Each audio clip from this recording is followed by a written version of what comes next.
ನಮಸ್ಕಾರ, ನಾನು ಅರವಿಂದ್ ರಾವ್. ನಾನು ಈಗೊಂದು ಟೀಸರ್ ನೋಡಿದೆ, ಪಾಠಶಾಲಾ ಅಂತ. ತುಂಬ ಇಂಪ್ರೆಸಿವ್ ಆಗಿರೋ ಒಂದು ಸಿನಿಮಾ ಟೀಸರ್. ಈ ಸಿನಿಮಾ ಇದರ ನಿರ್ದೇಶಕರು ಹೆದ್ದೂರು ಮಂಜುನಾಥ್ ಶೆಟ್ಟಿ ಅಂತ. ಈಗ ಒಂದು ಸಿನಿಮಾದಲ್ಲಿ ನನ್ನ ಜೊತೆ ಅವರು ನನ್ನ ಕೋ ಆರ್ಟಿಸ್ಟ್ ಆಗಿ ಕೆಲಸ ಮಾಡ್ತಾ ಇದ್ದಾರೆ. ಅವರೊಬ್ಬರು ನಿರ್ದೇಶಕರು ಅಂತ ನನಗೆ ಈಗಲೇ ಗೊತ್ತಾಗಿದ್ದು.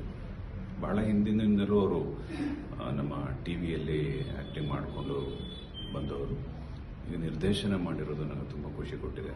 ಯಾಕೆ ಅಂತಂದರೆ ಇವತ್ತಿನ ಕಾಲಘಟ್ಟದಲ್ಲಿ ಮಕ್ಕಳು ಹೇಗಿದ್ದಾರೆ, ಅದೇ ಈಗ ಒಂದು 20-25 ವರ್ಷ 30 ವರ್ಷದ ಹಿಂದೆ ನಮ್ಮ ಮಕ್ಕಳು ಹೇಗೆ ಓದ್ತಾ ಇದ್ರು, ಪರಿಸರದ ಜೊತೆ ಹೇಗೆ ಹೊಂದಿಕೊಂಡು ಪ್ರಕೃತಿಯನ್ನು ಹೇಗೆ ಅಪ್ಪಿಕೊಂಡು ಬೆಳೀತಾ ಇದ್ರು ಅನ್ನೋದನ್ನ ತುಂಬ ಚೆನ್ನಾಗಿ ತೋರಿಸಿದ್ದಾರೆ.